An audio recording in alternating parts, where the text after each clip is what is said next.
Hey, here's your video. If I'd have known you needed one, we would have done this blind from start to finish. This is the second blind we built like this. Actually, it's third. I built one like this years ago. This is a skid blind. However, the same principles work. If you were building this blind up on stilts, you would just put your stilts in and then build this platform and nail this platform to your stilts. If I was doing this on stilts, I would set it on 4x4s in the ground. Anyway, the way this one works, this is a 4-foot by 10-foot blind. Some people like them 5-foot.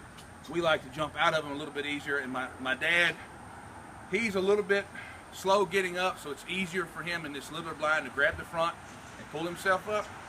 There will be a throw down right here that we can push that actually covers us.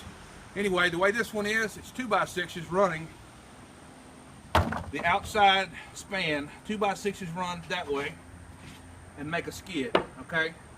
Then we have a short skid in the middle. If you're making a skid, this middle skid, which you may not can see it from there, come on around here, Tony. This skid runs all the way. And then this skid runs about 2 feet. This skid runs all the way. Now, if you're building, and plus we have sleds under it. Now, if you're building a skid blind, I would recommend this. And we've got a cable that runs through, and basically we built our own, I would call it a gusset system right here under my foot. We stacked 2x4s, drilled a hole through it, ran a 1/2-inch cable through it, and bolted it. Now, then obviously our chain, we can hook that, we can pull this with a 4-wheeler, we pull it with a tractor, but a 4-wheeler will do it. This blind's very strong because sometimes it gets stuck in the mud, people get on the end and we push on it, so it's a very, very strong blind. Okay, so if you're doing a skid blind, that's how you do your skid part. If you're not, just run you a 2x6 from here to there, and then every 2 feet, run your 2x4s or 2x6s this way. Every 2 feet down here would be every 2 feet running the 4-foot distance, because that's your plywood will work with your floor joist. That's how you get the best strength out of your plywood, is running your joist across the 4-foot distance instead of the 8-foot distance, if you don't know how framing actually goes. Okay, now basically, as you can see, we just used 2x4s. We framed it up. Not quite like you'd frame up a house, but by the time this piece of plywood and this piece of plywood screws to the base and it screws to this stud and it all comes together, it's very strong. That's actually how you engineer corner bracing on any type of structure, commercial or housing. So this piece is screwed to the frame. There's a 2x4 here. This piece is screwed into the 2x4 and the frame. This piece is also screwed into the 2x4 and the frame. All right, come around here, Tony. Now, this dog box is separate. The way that we did it is I have a 2x4. Come right here, Tony. There's a 2x4 and we screwed it right here across the back. Now show the back view from the back. There you go. This 2x4 here, it serves two purposes. That 2x4 down there and this 2x4 here holds the weight of this. And you have what I call an outrigger or a barge rafter here. Same thing down there. And by the time you add this and this is strong enough. I'll show you in a minute. Tony will get inside it. And all of that, one piece screws into the other piece, and that's where you get your strength from. The reason why this is so long is to strengthen this piece of plywood. This one didn't have to be that long because we have a bench down here. See, the bench screws all the way, which strengthens this piece of plywood. All right, our roof is at 5 foot tall. Now I'm 6'2", so it's real easy for me to jump over this thing and shoot. Tony, how tall are you? I'm 5'10". Tony, he's lying. He's about 5'4", but anyway, he can still shoot. I mean, he looks like this, but anyway, we have one of these at the farm. He shoots over it all the time. He's really a midget. Don't let him lie to you. All right, come on around. Come That's in. not funny. Hand me the camera, please. Thank you, sir. Okay, now inside, this is our bench. It really serves two purposes. One is so we can put our butts on it and sit down. But also this bench is screwed into the back sheet of plywood, which strengthens the plywood. The front, we have a shelf. This shelf is the same thing. It's a 2x4 running here and a 2x4 running here. It's just a mirror image of that bench. And this 2x4 here, which works as a shelf.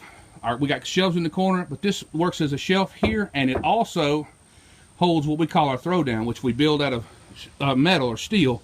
And we weld it, we put a bungee cord on it, and we throw it down when the ducks fly over. Anyway, I don't think there's much else we can say about this duck blind. The doors just open and close.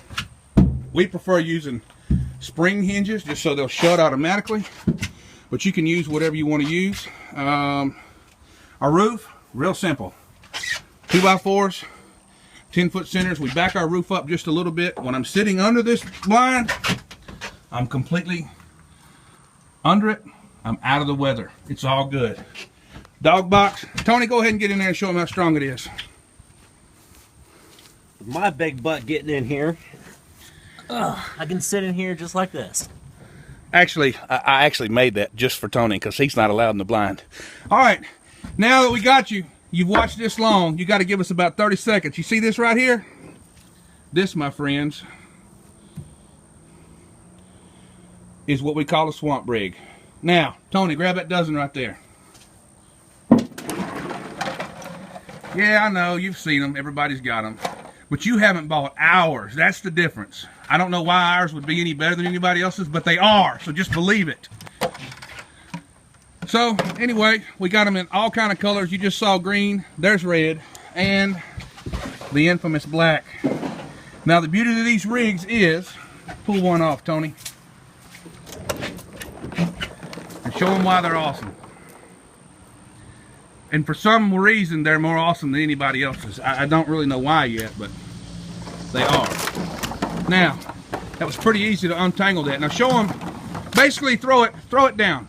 Throw it down. Now pick your decoy up. Pick that mallard right there up. Now where's your loop? Okay guys, you're gonna have to buy us one, buy at least a couple dozen now because I dropped the phone in this water. But thank God for OtterBox, it's all good. All right, we're back to it. Anyway, Tony, show us why it's nice for the loop to be right at the decoy. Just for the fact, let's just say this little thing right here is your water pump. Right, this is your, yeah, there you go. That's right. Just rainwater, but that's your duck hole right there. Whenever you pick your decoy up, you just grab your decoy, there's your loop. Pick your loop up, let your decoy fall, flip it on your D-loop, and you go to your next one. Right, why is that so spectacular, Tony? It's spectacular just for the fact that most people's rigs, their loop is all the way at the bottom. So you have to fetch your string all the way at the bottom, or their weight is crimped to the string. So let's say your string breaks or your decoy is trashed, you can't get to your rig. Well, with ours, all you gotta do is unclip it, put no decoy on, your rig's good to go. That's right. All right, and this is the point where we like to thank our sponsors. Well, I mean, we'd like to, we just don't have any. So if you're seeing this video on YouTube, like, don't like, comment, don't comment, subscribe or don't subscribe. We really don't care. Thank you, God bless, and have a nice day.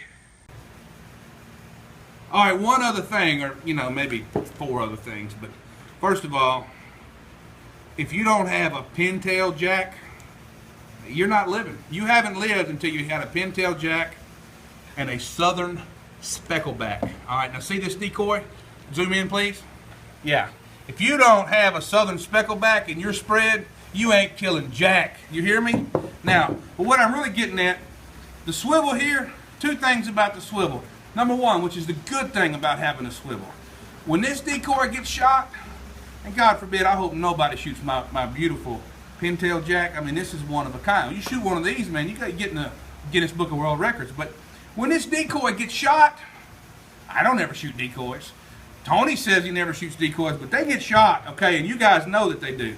Take that swivel off, throw the decoy in the garbage, and put you a new one on. Otherwise, you'd have to break your crimp, or break your crimp here, or get a little slip loop like you would use on a leader and try to work something out to get you a new decoy on there. So just buy our rigs. You don't need all these fancy tools to do all that. Just buy our rigs. They come with a swivel, guys. Now, only problem I've ever seen with swivels, especially on a decoy just like this.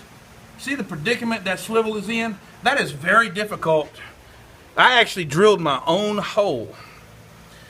It's in front of the original hole that you would punch out. That is difficult to get landed. However, any grown man that doesn't own a pair of needle nose pliers just needs to turn in his man card. All you got to do is use a pair of needle nose pliers. There's actually a video of me doing it very quickly on this particular decoy or this style of decoy, these custom decoys. order yours today. Not really. With a pair of needle nose pliers. So either get you some needle nose pliers or turn in your man card. Thanks.